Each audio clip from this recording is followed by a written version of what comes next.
جناب زید شہید کا مزار جو ہے وہ کوفہ سے 30 کلومیٹر کے فاصلے پر الکفل نامی شہر میں ہے۔ جناب زید شہید کے جو القابات ہیں ان میں حلیف القرآن یعنی کہ قرآن کا ساتھی، اسطوانۃ المسجد ان کے جناب زید شہید کو جو ہے مسجد کا ایک ستون بھی کہا جاتا تھا۔ جناب زید کے جو ہیں شہید زید الزیاد یہ رسول خدا نے دیا تھا۔ اس کی وجہ یہ تھی کہ آپ کے بلند مقام کی طرف اور آپ کی عظیم اور بے نظیر شخصیت کی وجہ سے ایسا لقب دیا گیا تاکہ وہ اپنے ہم نام افراد سے جدا اور پہچان میں آ سکیں، جیسے زید بن حارثہ، زید بن ارقم اور زید بن حسن بن علی۔ اور جو ان کا دوسرا ہے عالم آل محمد اور فقیہ اہل بیت۔ حلیف القرآن آپ کو اس لیے کہا جاتا تھا کہ قرآن سے آپ کی بہت محبت تھی۔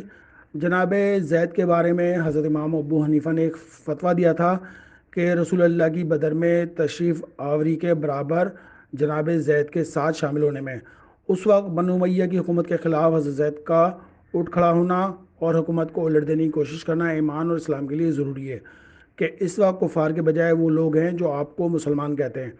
اس فتوے کے ذریعے جناب امام ابو حنیفہ نے حضرت زید بن علی کے جہاد کی شرعی حیثیت واضح فرمائی تھی۔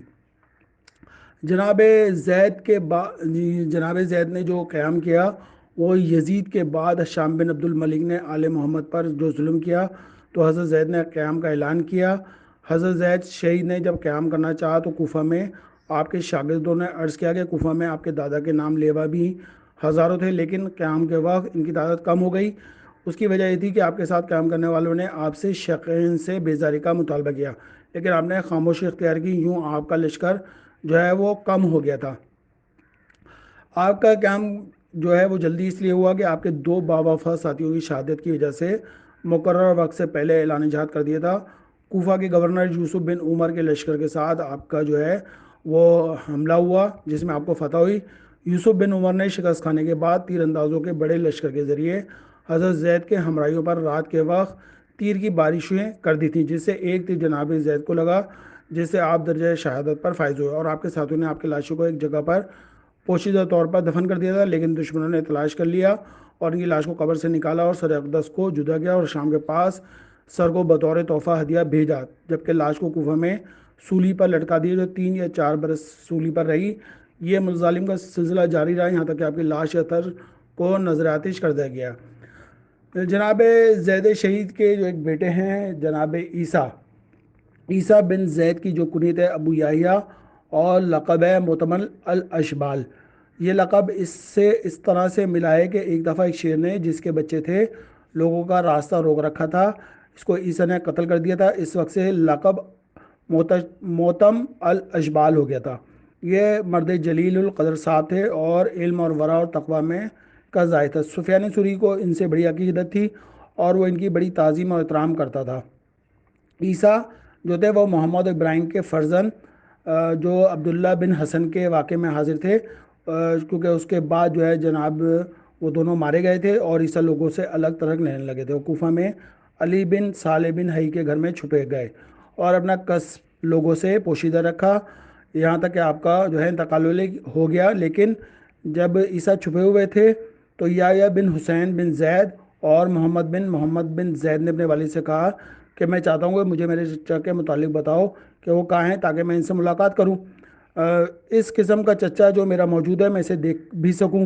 باپ نے بیٹے سے کہا اے بیٹا یہ خیال اپنے دل سے نکال دو کیونکہ تیرا چچا عیسیٰ نے اپنے آپ کو چھپا رکھا ہے۔ اس نے بہت کوشش کی اور اس کے بعد اس نے باپ کو راضی کر لیا۔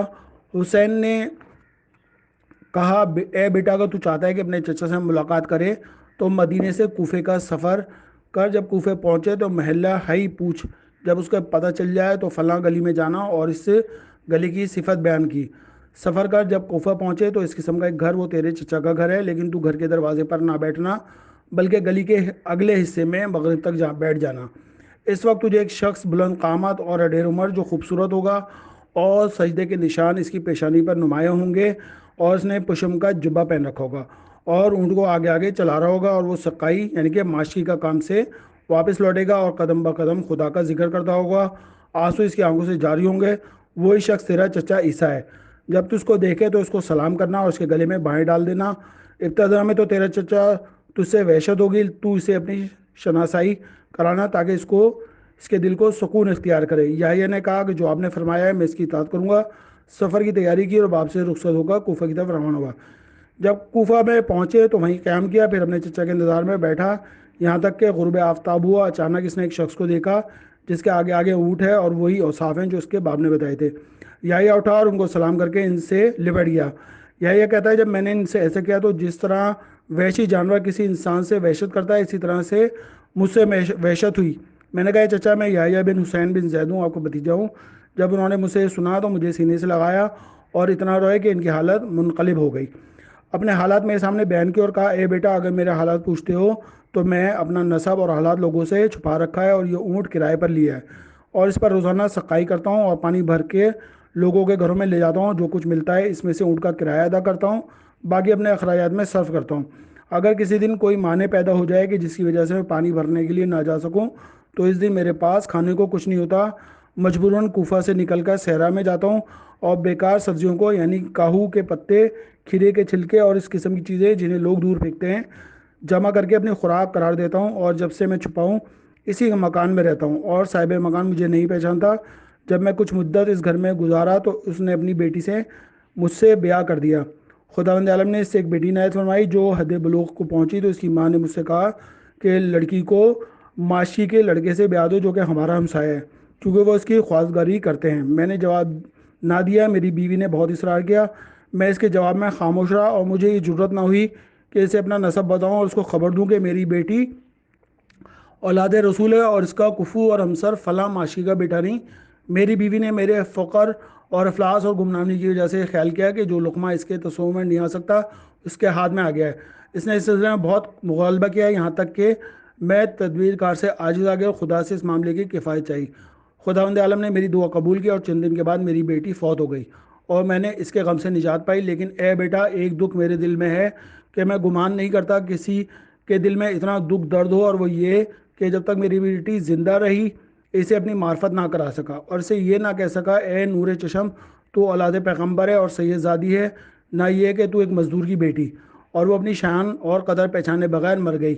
میرے چچا نے مجھ سے الوداع کیا اور مجھے قسم دی کہ پھر کبھی میں اس کے پاس نہ جاؤں تاکہ کہیں اسے پہچان نہ لے اور گرفتار ہو جائے۔ عیسیٰ اسی حالت میں رہا اور اس کی وفات ہوئی۔ جو اس کے حالات کے مطلع تھے ایک ان کے ابن علاق صریفی، دوسرے حاضر تھے، تیسرے صبا زفرانی اور چوتھا حسن بن صالح۔ اور مہدی جو ہے ان کے در پہ تھا کہ اگر عیسیٰ اسے نہ ملے تو کم از کم ان چند افراد پر اسے کامیابی حاصل ہوئی، یہاں تک کہ اسے حاضر پر کامیابی حاصل ہو گئی، یعنی کہ حاضر ان کے اصحاب میں سے تھے، اور اسے قید کر دیا اور ہلے کے ساتھ چاہا کہ حاضر سے عیسیٰ اور کے ستیوں کی خبر معلوم کرے۔ اس نے چھپایا اور ظاہر نہیں کیا یہاں تک کہ مہدی نے اسے قتل کر دیا۔ جب عیسیٰ نے اس دنیا سے وفات پائی تو اس کے دو چھوٹے بچے تھے، صبا نے جن کی کفالت کی تھی۔ جب عیسیٰ کی موت کو 2 مہینے گزرے تو حسن بن صالح بھی دنیا سے چل بسے، اور اس وقت میں احمد اور زید نامی عیسیٰ کے یتیم بچوں کو لے کر بغداد پہنچا تو بچوں کو گھروں میں کے سپرد کیا اور خود پرانے لباس میں مہدی کے دارالخلافہ میں گیا۔ جب وہاں پہنچا تو میں نے کہا صبا زفرانی ہوں اور باریابی کی اجازت چاہتا ہوں۔ خلیفہ نے مجھے بلایا۔ جب میں اس کے پاس پہنچا اس نے پوچھا صبا زفرانی ہے تو؟ میں نے کہا ہاں۔ کہنے لگا اے دشمن خدا، تو ہے وہ شخص جو لوگوں کو میرے دشمن کی بیعت کی طرف بلاتا ہے؟ میں نے کہا ہاں۔ کہنے لگا بس اپنے پاؤں سے موت کی طرف چلایا ہے؟ میں نے کہا اے خلیفہ میں آپ کے لیے بشارت اور تعزیت لے کر آیا ہوں۔